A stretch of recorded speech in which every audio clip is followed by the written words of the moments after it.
Now in this video, we are going to continue playing with the type tool and effects, but this one is dedicated to 3D effect. So let's go to File, New, and I would like you to create a new letter size again.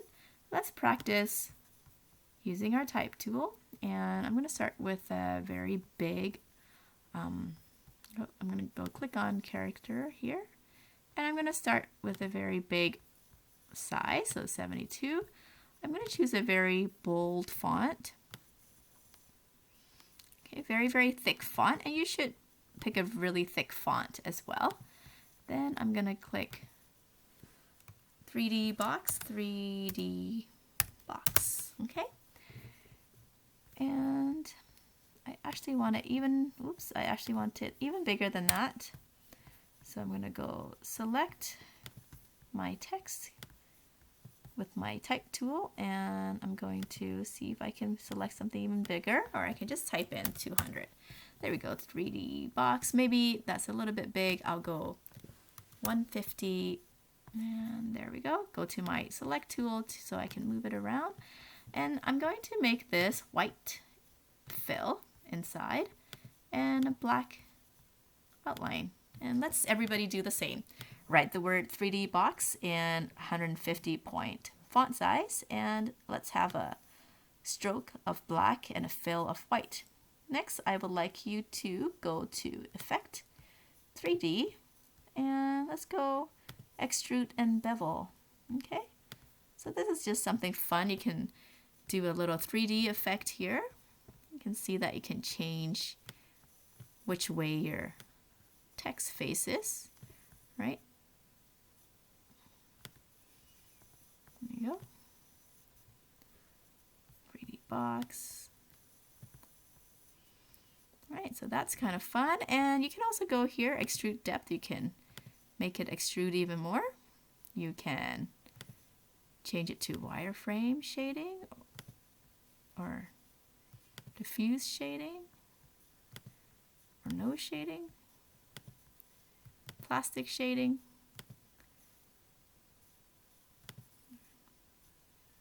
Okay, so play around with those. Wireframe. You can change the bevel on it.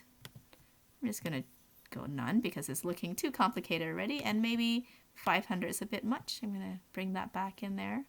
Maybe I don't want, just diffuse shading is fine. All right, and we can go OK. There we go. We can also kind of change the color of my fill and see how that goes. I like it black and white. Okay, you can see that when you click on it, you still see your original text there, right? So if you wanted to change it to, instead of 3D and say 4D box, you can still change the text and the changes will be applied, okay? However, when you leave it this way, a lot of this file is actually extremely large as an AI file. If you want to make your AI file smaller and you know that you're never going to change this text again, you can click on it and then you can go to Object, Expand Appearance. When you expand appearance, it just becomes this shape and it's no longer, so these are all shapes now, it's no longer a text.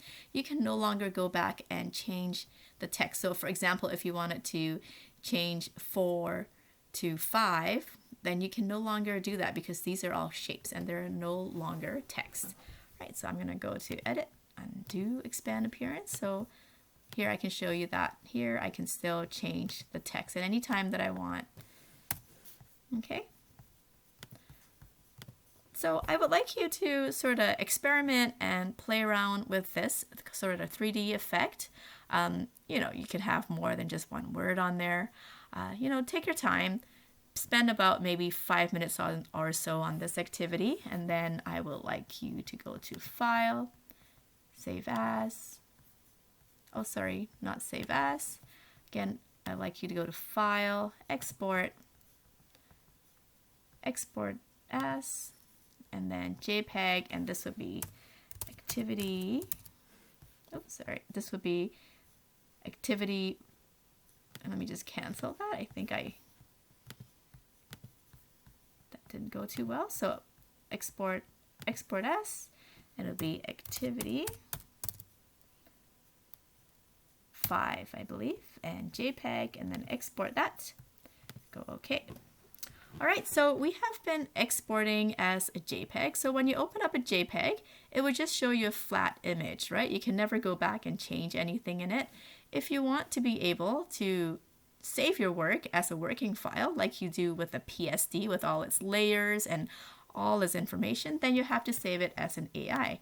And to do that, you just go to File, Save, and it will ask you if you want to save to cloud documents or on your computer. I like to save on my computer.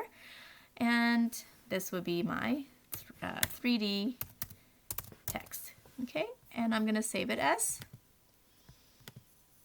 an Illustrator file. Okay, so then I'm going to go open it and then show you so it's saving right now. Then I'm going to go open it. So open recent. So I'm going to open up activity 5 JPEG. Right, and this is just an image, okay? So there's nothing I can do with it. This is a very flat image, right? So just an image that I cannot change anything about, okay? But if I had saved it as an Illustrator file, so 3D text.ai, then I can go back and do wonderful things to it. I can change the text again, or I can add color to it, okay? I can make it a different color, right? I can do, all sorts of different things to it because this is an AI file. All right, so that's all I would like to show you for class today. You have quite a few activities to do.